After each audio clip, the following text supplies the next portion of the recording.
Philadelphia. Well, not the Phillies.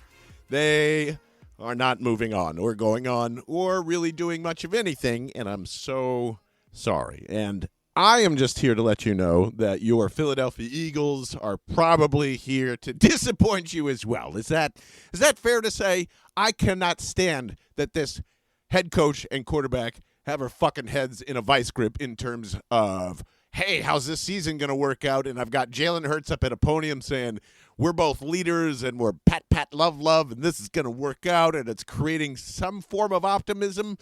And I simply believe that's just because it's the Cleveland Browns at 1 o'clock with Deshaun Watson, who should clearly not be a quarterback for the Cleveland Browns, for the Philadelphia Eagles, or possibly the Toronto Argonauts. Argonauts? Yeah, Argonauts. That sounds better because it sounds like Octonauts, and that's better what I've been watching all morning. I don't like that this whole season has come down to, is it the coach or is it the quarterback? And that's all we're trying to figure out this season. That's all this is. And even if Nick Sirianni is not the problem, you should have at least moved on from him because Jalen Hurts' contract is basically not movable.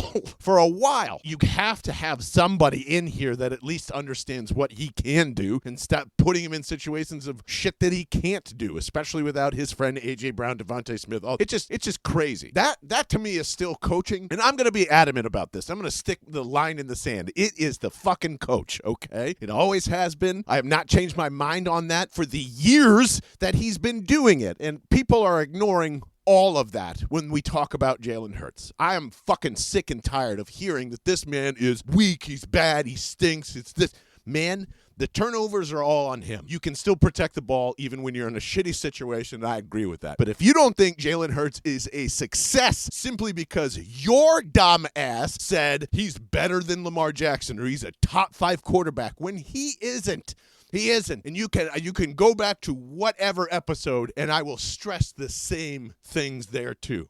That he is still trying to figure this out in the middle of 2 years of fucking chaos. And I don't know if he's being a prima donna and getting up there and saying, I know what the fuck to do, but he certainly can still handle the blitz this year. There are things that you can see where he is clearly improved on and other things that are hampering him. And I think it's all the bullshit of Nick Sirianni's tempo during game day. It is so evident. I don't know. Again, if Nick Sirianni is letting Kellen Moore completely do his thing, there's analytics to back it up. That motion keeps sinking ever since week 1. A historic way out, too, by the way. There gets to a point where somebody is going to feel the pressure that they need to keep their job, and that is how Nick Sirianni has been coaching. I hope I'm completely wrong this weekend heading into this. But I see, some signs of hope with Cooper DeJean starting in the slot. Fantastic. If Vic Fangio can actually play press with that, and we've wasted 5 weeks of not doing that simply because of Avonte Maddox or your number 1 corner kind of being in and out, or CJ not actually playing that great in coverage, choose any one of those things.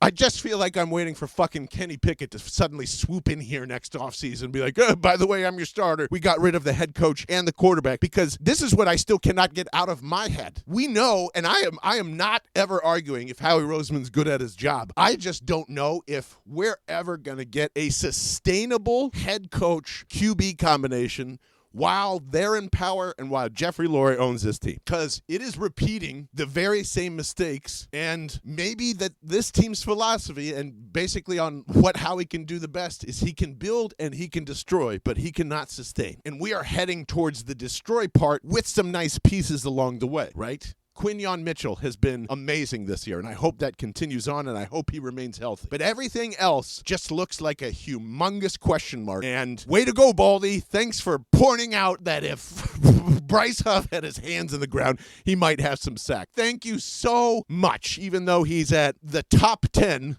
of speed, as Fran Duffy pointed out, as Bo Wolf also mentioned, has no plan at the point of contact, which is astounding to me when Jordan Davis is supposed to be freeing up Jalen Carter and all this other stuff. The whole Saints game was a fucking mirage. The Saints are bad. And now Derek Carr's injured, and if they just wouldn't have run the ball, it probably would have looked a little different. And I still say that saying they've still had the better performances of the season so far. And that can no longer happen. okay? That defense has to be opportunistic. It's got to stay off the field. All of those things. Starts to sound like the Dallas Cowboys, right? And for the moment, you kind of are. It's Kellen Moore. Your best player on offense, arguably, is Saquon Barkley, A.J. Brown. Right down the middle for both their positions. Saquon's the top of his position this year in the league, and I don't think there's any argument about that. I am still saying the same things. You need to lead with him. You need to get A.J. going that way. Find some one-on-ones. Make them do zone. Throw slants all day. Make them blitz you. And get the fuck out of the way, Nick! Like, that is the key to success. That is the key to success. And I firmly believe if Nick Sirianni didn't show up to game 1 of the Phillies NLDS, that they would have...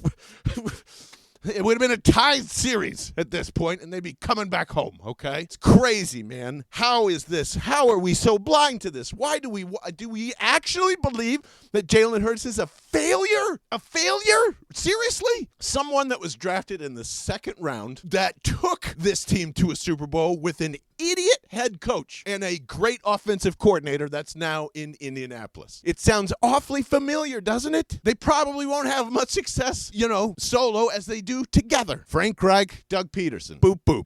Everybody in that, like, it's just,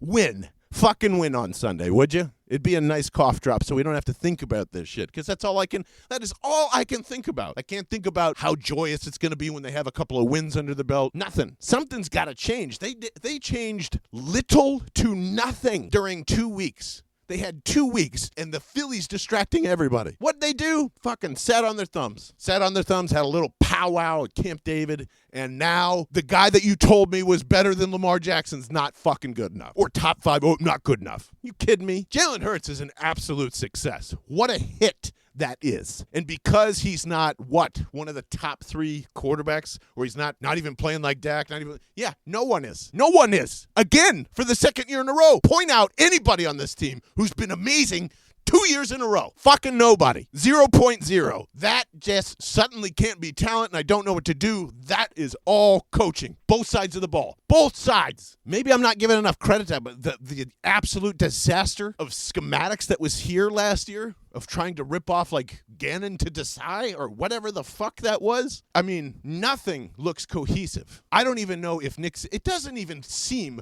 like Nick Sirianni and Vic Fangio are going to talk that much.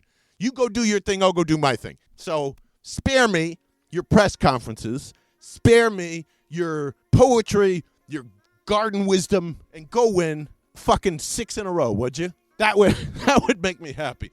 Just look like a fucking offense. Look like someone who has coached football before. Hold on to the goddamn ball. Go beat these sons of bitches 28-17, and I'll see you next week when they do. Go Birds.